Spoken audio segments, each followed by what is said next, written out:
Guys তোমরা যদি একবার এভাবে এই সবজিটা রান্না করে খাও তাহলে বারবার কিন্তু খেতে চাইবে।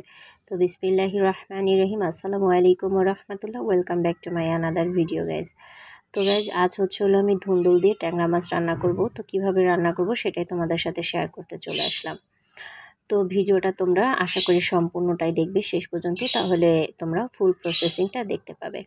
তো কেন বললাম যে একবার যদি তোমরা এভাবে রান্না করে খাও তাহলে বারবার কিন্তু তোমরা রান্নাটা খেতে চাবে, কারণ এই সবজিটা আসলে মাছে দিয়ে রান্না করে খেলে খুবই মজা লাগে। আর যদি তোমরা দেশি মাছ দিয়ে এভাবে রান্না করে খাও তাহলে তো আর কথাই নেই।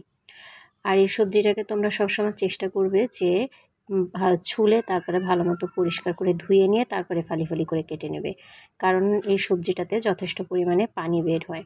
তো যেহেতু নরম সবজি, তো যাই হোক গাইস, এই যে আমি আগে কিন্তু সবজিটাকে ভালো মতো খোসা ছাড়িয়ে নিছি, তারপরে দেন পরিষ্কার করে ধুয়ে তারপরে এই যে ফালি ফালি করে কেটে নিচ্ছি। তো আজ আমি তোমাদের সাথে সম্পূর্ণ ভিডিওটাই কিন্তু শেয়ার করছি। ভিডিওটা কিন্তু তেমন একটা কাট করিনি, যাতে তোমরা এই রান্নাটা পুরোটা দেখতে পারো। কারণ আমরা আসলে এই গ্রামের রান্নাটাকে অনেকেই মিস করি। আমাদের গ্রাম এলাকায় কিন্তু এভাবে করেই রান্না করে। আর আমার এলাকায় কিন্তু এই সবজিটাকে ধুন্দল বলে। তোমাদের এলাকায় এই সবজিটাকে কী বলে অবশ্যই কিন্তু কমেন্ট করে জানাবে। আর গাইজ যারা ফার্স্ট টাইম আমার চ্যানেলে ভিডিও দেখছো, আমার চ্যানেলটাকে সাবস্ক্রাইব করে দিও। ভিডিওটা যদি ভালো লেগে থাকে তাহলে শেয়ার করে অন্যকে দেখার একটু সুযোগ করে দিও। তো এই তো তোমাদের সাথে কথা বলতে বলতে এই যে আমার সবজি কাটাটা হয়ে গেছে। দেন চুলায় একটা প্যান নিয়ে রান্নার সাদা তেল দিয়ে দিলাম, তারপরে দিয়ে দিলাম হলো পেঁয়াজ। তো পেঁয়াজটাকে হালকা বেরেস্তা করে তারপরে হলো আদা রসুন দিয়ে দিলাম। তো যেহেতু মাছ রান্না করব সামান্য আদা রসুন তো দিতেই হয়। তো এই তো মশলাটাকে ভালো মতো কষানো হয়ে গেলে দেন হলো আমি এটার মধ্যে সবজিগুলো দিয়ে দিব। তো আগেই আদা রসুনটা কষিয়ে তারপরে বাকি যে উপকরণগুলো ছিল সেগুলো দিয়ে দিলাম।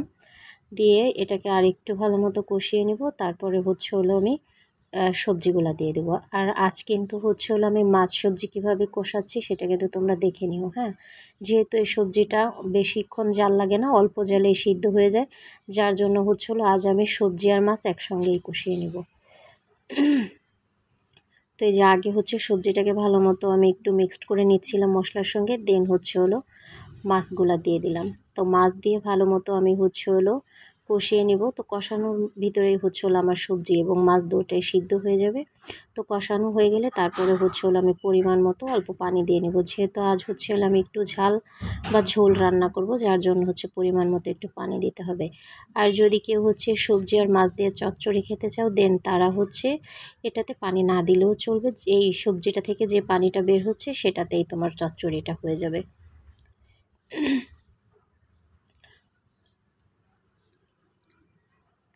তো গাইস আজকের রান্নার ভিডিওটা আমার কেমন হচ্ছে সেটা কিন্তু তোমরা অবশ্যই কমেন্ট করে জানিও।